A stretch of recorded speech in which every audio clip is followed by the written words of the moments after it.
What is up, guys? Welcome back to another GeekaWhat video. In this one, I'm going to be showing you how to build an awesome 1440p and 4K gaming PC build for 2023 and beyond. With an awesome set of parts that includes the latest 13th Intel Core processor and an RTX 4080, this build means business. I'll start off by talking you through all the parts in this build, putting it together and wrap things up later with a full rundown on performance, so you guys know exactly what to expect from a system like this one. Let's do this.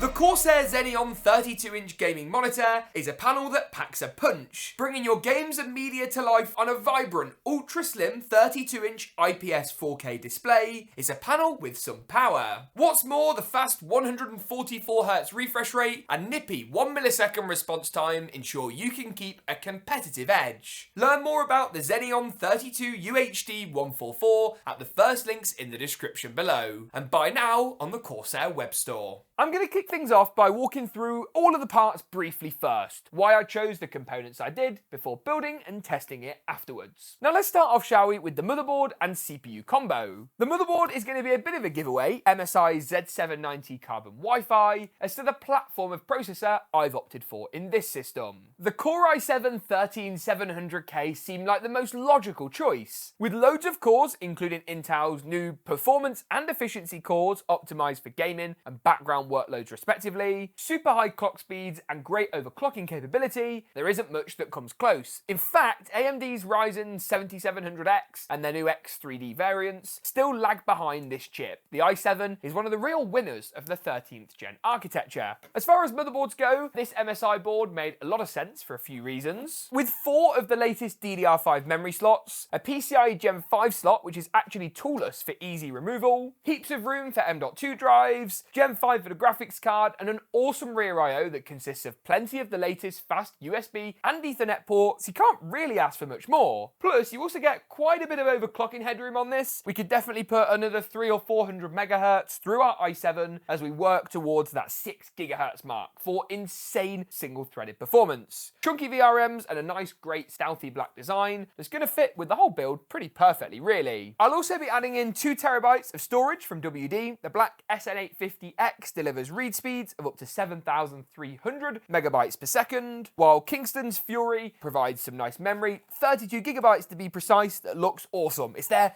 beast line, and the performance, I'd say, corresponds to the name. Gives us plenty of throughput and capacity on the latest super fast DDR5 standard. DDR5's been very expensive, and I've criticised that at length, but prices are coming down a huge amount, so don't sleep on DDR5. Power for the system will be provided by Corsair's RM850. This should be enough for what we're doing. There were a lot of concerns when 40 series launched about power consumption, but after our testing, 850, you're going to be totally fine, as long as it's a good 80 plus gold unit from a reputable brand like Corsair. Plus, you can also get the new PCIe Gen 5 cable from Corsair to minimize the need for the adapters and the fire risk, though that's all calmed down a bit, and also, of course, make your cable management a lot cleaner. The whole build will be housed inside of Deepcool's CH510 Mesh Digital. It's got a screen on the front for some key metric information, and Deepcool are doing a really great job at the moment when it comes to cases. You've got plenty of airflow, and of course, I'll also be adding in a Deepcool 360mm cooler from their AL-S lineup, the 720 to be precise, in aid of keeping the CPU chilly and matching aesthetically with the chassis. But at the heart of this system is the RTX 4080. Now, something really interesting has happened with 40 series. Prices have actually fallen a bit. Now, not necessarily officially, but if you look at retailers, at least in the UK, over in the US, Canada, you'll see prices are pretty competitive, while AMD's 7000 series aren't quite as cheap as their initial MSRP suggested. Now, to be completely clear, that's not to say 40 series is a cheap, affordable lineup. It's certainly not. But if you want the best of the best, DLSS 3, ray tracing, straight rasterization performance, to really smash through the latest titles, it's not a bad shout. And this Zotac card, which is their Amp Extreme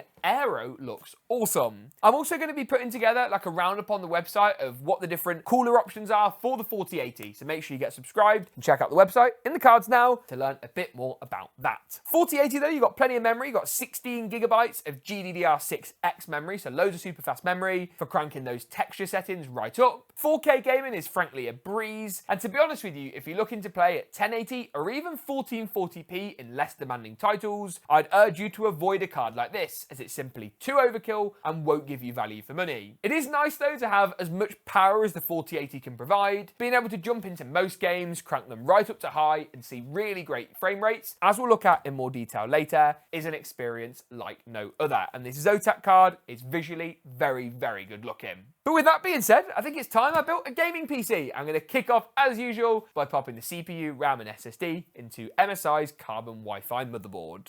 I'm actually quite intrigued to use this memory. It's the first time we've actually popped this into a build. MSI kindly sent it over with a motherboard ages ago. If it goes in, go in, there we are. Bit of a tight squeeze, this one. You often find that with DDR5, it can be a snug fit for some of our initial testing, and we've not used it before, but it looks good. I've always had good experiences with Kingston memory before, so I'm hoping it's going to be a similar story this time around. One other thing to also bear in mind with this motherboard is this M.2 slot. Now, I'll try and spin this here so you can see this little notch or clip here. Now, if we actually push this in, the whole thing comes up. Let me show you that again from a different angle. Simply push in, pull it up, and it's actually a toolless way of installing the M.2 drive. The WD Black SN850X goes in next, sliding into place nice and easily. Once that's in, you've got like a toolless plastic clip, which we've seen from a lot of motherboard vendors, before adding back in the cover.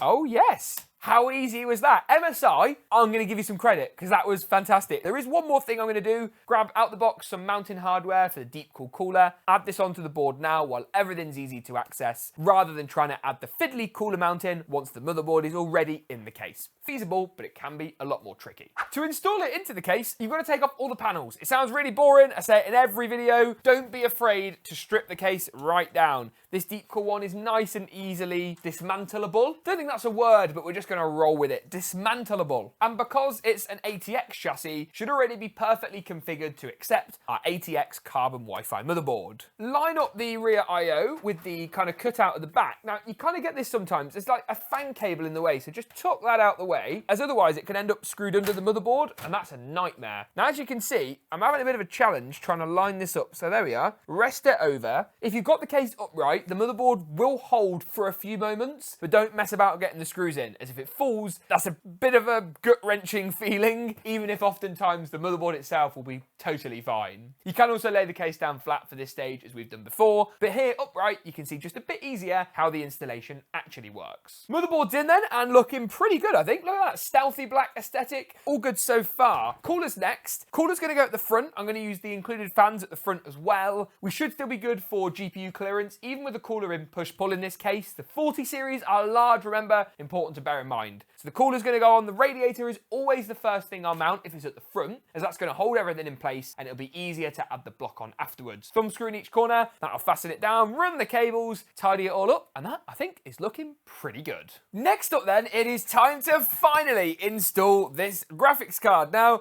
I'm not exactly sure how this box opens. Zotac boxes are often a bit different to everybody else's for some reason, so I think, this cover slides out of the way, and then it opens up kind of like a suitcase or a filing cabinet or something you'd put documents in to organise. There we go. Nice. Spin this round, open her up, and inside we should find, after more unfolding and more foam and more packaging, here she is. Oh, and the time has finally come. Here it is, the Zotac RTX 4080. If I give you a quick tour around the card and what Zotac have done, you'll see the backplate is quite an interesting design actually. So it's sort of more 3D in terms of the fact it's rounded rather than being square. Nice touch. It's this big oval shape all the way around. You've then got the PCB on the 4080, which isn't all that long, ending in just around here. So you've got quite a lot of extra cooling from Zotac. This kind of reflective area along the bottom, your RTX logo, and then the 3 large fans with a true triple slot cooling design. So what that means is it's not 2 slots with an overhang, you need a case with 3 slots, and that can cause problems if you're looking to do a vertical GPU mount. In order to quickly check this actually fits, we can hover it over and, oh dear, we might have a problem. Oh dear, I thought I checked this. I don't think that's gonna go in. Right, so let me explain to you what's happened, because there's more to this than what meets the eye. Now, one thing we figured out earlier when adding on the front panel is that we actually have to put the fans behind the mounting hardware in this case due to this. This is the module for the included screen. So normally you'd add the fans in between the outside of the case and the front panel. That would then give us another, say, this much room, which would be enough, ironically, to mount the graphics card in. But unfortunately, because of this screen, that isn't going to work, which leaves us with a dilemma. Now, I really can't be bothered to do this, but I think I'm going to have to move the radiator to the top of the case, because if I move the 360mm rad to the top, I can then just add in normal fans at the front, giving us the extra clearance that our radiator no longer needs, but it just means a whole lot of effort. Oh, graphics cards, why are they so big? Oh no. I'm just going to stay like this for the end of time.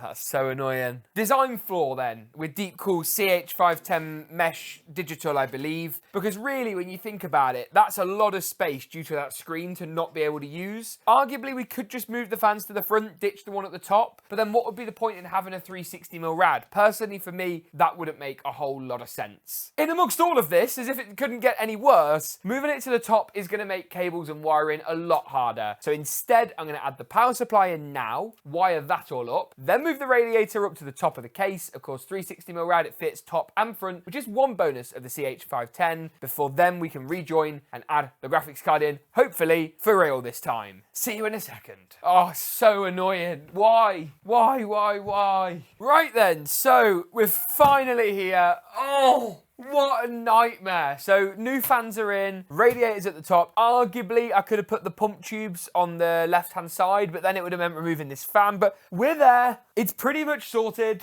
I've got my yellow special screwdriver, and I'm going to take out the PCI lanes I need, which are, on this motherboard, quite low down. MSI have moved the slot on their carbon right out the way, and hopefully now we can make room for the Zotac 4080. Long last, here we go. I want to close my eyes. I don't even want to see this. Oh yeah. Oh, easy. Oh, boys, get in. Come on. No. Yes.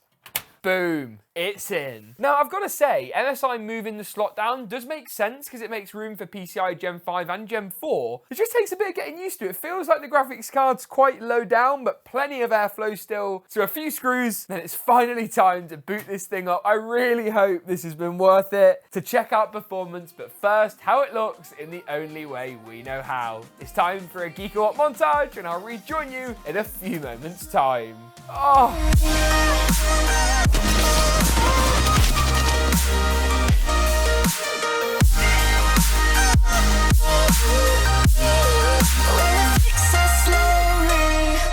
Nice! Now that we've seen just how good this PC looks, it's time to take a look at the performance figures. And my goodness, does a system like this deliver? Let's start off, shall we, with Warzone 2. 4K high settings with DLSS enabled and set to quality, and this build pulled in an impressive 105 frames per second on average. The same goes for Call of Duty's Modern Warfare 2 Remastered as well. 4K high, DLSS set to quality, and it pulled in 129 FPS on average. Games like Fortnite, those highly competitive FPS titles, also work well at low resolutions like 1080p, a favoured resolution for those looking to achieve the max frame rate in Fortnite, where 270 frames per second was the flavour of the day. Apex Legends also mirrored similar positive performance figures. 4K high yielded 149 FPS on average for a butter-smooth, stutter-free gaming experience. If you're also interested in playing new games like Overwatch 2, though a slightly easier title to run, you'll also be pretty pleased, as at 4K Ultra, you can expect frame rates in the region of about 190 frames per second.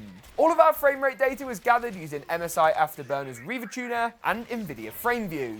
With solid and consistent frame rates all around at 4K, this is a build that means business, and of course you can lift that frame rate up by another 30 or 40% if you drop down to 1440p. You can learn more about all the parts in this build down in the description below. Thanks for watching, and as always, we'll see you in the next one.